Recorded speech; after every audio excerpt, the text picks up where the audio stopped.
Oras po natin, 6:20 ng umaga, inaasahan na po ang dagsa ng mga bibisita sa Bagbag Cemetery sa Quezon City. Ngayong undas ang sitwasyon dyan. Ibabalita po sa atin ng ating barker sa umaga, Hannibal Talete. Hani, magandang umaga, kamusta dyan?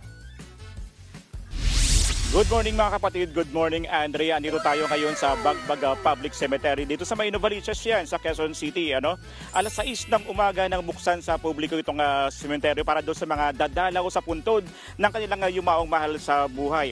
At naging mahigpit ang seguridad dito, Andrea, sa gate pa lamang ay pinagbabawal na ang pagdadala ng mga matutulis na bagay, flammable materials, baril, alak at mga baraha. Hindi rin pinapayagan, Andre, na magdala ng video okay para nga magsaya dito sa loob ng sementeryo. At ito nga sa nakikita natin kanina, may mga nagwawalis dito at may mga nagtitinda dito sa loob ng sementeryo. Ito, kusapin natin si Nanay Alma, isa sa mga street sweeper dito sa loob ng public cemetery. Nanay, magandang umaga. Kumusta po kayo? Okay lang po. Nakikita ko kayo kanina, nagwawalis kayo dito. Bakit marami pa ring basura? Gawa po ng bagyo. Dahil di ba madaming puno, inililipad ng hangin kasi ang lakas ng hangin. Gaano na kayo katagal na nagwawalis dito sa loob ng sementeryo? Matagal na po. Mga ilang taon po yun? Hindi ko na maano kasi isang dekada na ako nandito eh. Kayo ba dito rin nakatira sa loob? Opo. Residente kayo dito? Residente kayo dito? Caretaker po. Oo, okay. Oo.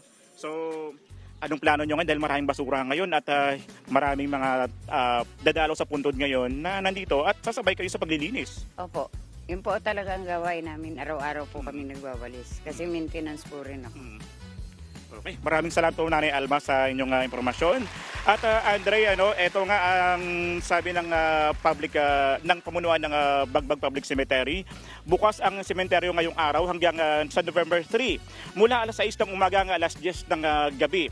At bigyan lang tayo ng konting trivia dito, ang Bagbag Public Cemetery ay mayroong 120,000 na apartment type na libingan dito, Andre. Makikita mo, ayan, pakita sa atin ng ating cameraman. Ito yung mga nicho ngayon kung saan nakalibig na mga yumaong mahal sa buhay. Ito, makikita natin, apartment ito, Andre. Ito. Oo. Ito, may nakita tayo na may unti-unting dumadalaw ngayon dito. Na hinahanap ang kanilang, yung puntod na kailang yumaong mahal sa buhay. Lapitan natin. Ay, mga magandang umaga. Opo, kayo ba ay nakita nyo na yung sa kabila puntod? po yata na na chapter po sa kabila. Bakit ho kayo napadpad dito? Namali po yata. Kasi nawala po yung palatandaan namin ditong halaman na nakatayo po eh. Dati mayroon sa tatay. Ang palatandaan nyo lang halaman. Eh, ang halaman po ay namamatay, napuputol. Ngayon last po kasing punta ko noong February pa. Kaya, So hindi nyo tatatandaan kung anong chapter siya? Chapter A, B, C? 3 po, 3. C3. C3 po. So, C3. Oh. Ako doon po dito sa kabila. Hindi ko lang po kasi basta alam ko dito po part po yun dito. So hindi kayo sigurado kung saan Opo, dito? babalik na lang po siguro kami sa kabila po. Ilang minuto ka na naghahanap ng... Ay nga, kakapasok lang din po kakapasok lang namin. din, Opo, oo. opo. Saan pa kayo galing? Yan lang po, sa uyo lang din po. Okay, sige. Maraming salamat. Bitbit nyo pa yung mga anak nyo. Sige, hanapin nyo muna at babalikan ko kayo mamaya-maya. Antayin na muna ang huling sitwasyon sa Bagbag Public Cemetery. Balik sa inyo sa studio. Maraming salamat sa ating barker sa umaga, Hannibal Talete. Balikan naman po natin. Pagkatapos si Mami Chiki, ang sitwasyon naman sa Bagbag Cemetery po sa Quezon City. Kasama ang ating barker sa umaga, Hannibal Talete. Hani, kamusta na ang sitwasyon dyan? Nagdadagsa na ba yung mga bibisita dyan sa Dagdag Cemetery? Good morning mga kapatid, good morning Andrea. Andito pa rin tayo ngayon sa Bagbag Public Cemetery at paunti-unti ang dating ng mga kapatid nating dadalaw sa puntod na kanilang yumaong mahal sa buhay. Pero bago tayo mag-ikot uli dito ngayon, hatakin muna natin at kausapin muna natin ang admin staff ng ng Bagbag Public Cemetery na si Sir Carlo Ferrer. Sir, magandang umaga po sa inyo. Good morning din po. Sir, kumusta ang sitwasyon ngayon dito sa Public Cemetery natin sa Bagbag? Actually po, maayos naman po ang daloy ng tao po dito na pumapasok sa Bagbag. And mas dadagdag pa siguro po ang daloy ng tao ngayon gawa ng kahapon po medyo bumuhos ang ulan. Ngayon po siguro is dadagdag pa po. Nang hindi natin masahan kung ilang bilang ng tao po. Sir, may mga kapatid tayo kanina dito na medyo nahihirapan lang sa paghahanap ng mga nicho or puntod na kanilang mahal sa buhay. Ano pong paalala natin? Saan sila pupunta? Sa kanino sila lalapit? At anong gagawin nila?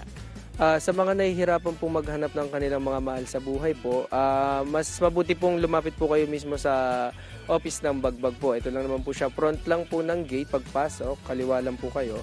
Para pwede nyo pong maitanong kung saan po na lokasyon ng inyong mahal sa buhay po at hindi po kayo mahirapan gaano sa paghahanap po. Sir, tama ba na pagka nag-expired na yung sa nicho yung isang yung bangkay ay nililipat ninyo at ini-inform nyo rin yung mga kamag-anak nito? Yes po, dahil po meron po tayong butuhan, yun po, pansamantala po nating nililipat yung mga nag-expired na buto po. Ganun pa man po, para kung sakali man po na meron na po silang mapaglilipatan, pwede po nilang ilipat doon kung saan po nila gustong mailipat. Pansamantala po. Yun po. Okay sir, panghuling tanong na lang sir. Ito, anong paalala natin sa ating mga kapatid na dadalaw ngayon sa puntod na kanilang yumaong mahal sa buhay? Ano yung mga ipinagbabawal nyo dito? Para po hindi na rin po kayo maabala sa pagpasok dito sa loob ng Bagbag Cemetery po, iwasan na lang po natin magdala ng mga bawal po, kagaya po ng sa mga pagsusugal po, alcoholic beverage po, flammable materials, and yung mga pintura po, and iniiwasan din po natin yung mga may ingay kagaya ng pag-video okay, speaker, at yung pa man po, yun po yung mga iniiwasan natin dito sa loob ng Bagbag po. And lalong-lalo na po yung mga deadly weapon po, kagaya ng mga kutsilyo, barel, yung mga, yun po ang pinagbabawal dito sa Bagbag po. Okay, maraming salamat Sir Carlo sa information na binigay mo sa amin. Dahil dyan, bibigyan ka rin namin ng, may good morning kapatid towel ka ngayon. Ito sir. Ayan, habang nag-iikot ka dito, may pamunas ka ngayon, habang nag-iikot ka dito sa sementeryo. Oo. Thank you po. Ayan.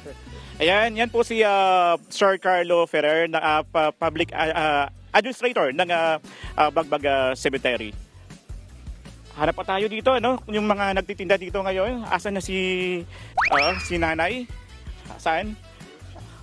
So, okay. So, yan na muna ang huling sitwasyon dito mula sa Bagbag Public Cemetery. Balik muna sa iyo sa studio, Andre. Maraming salamat live mula sa Bagbag Cemetery sa Quezon City, ating Barker sa umaga, Hannibal Talete. Mga kapatid, Dimples Romana po, kumpletuhin ang inyong umaga ng mga kwentong puno ng inspirasyon. Salubungin po ang bawat araw ng may ngiti at pag-asa. Kaya't mag-subscribe na po at mag-follow na sa aming social media pages ng News 5.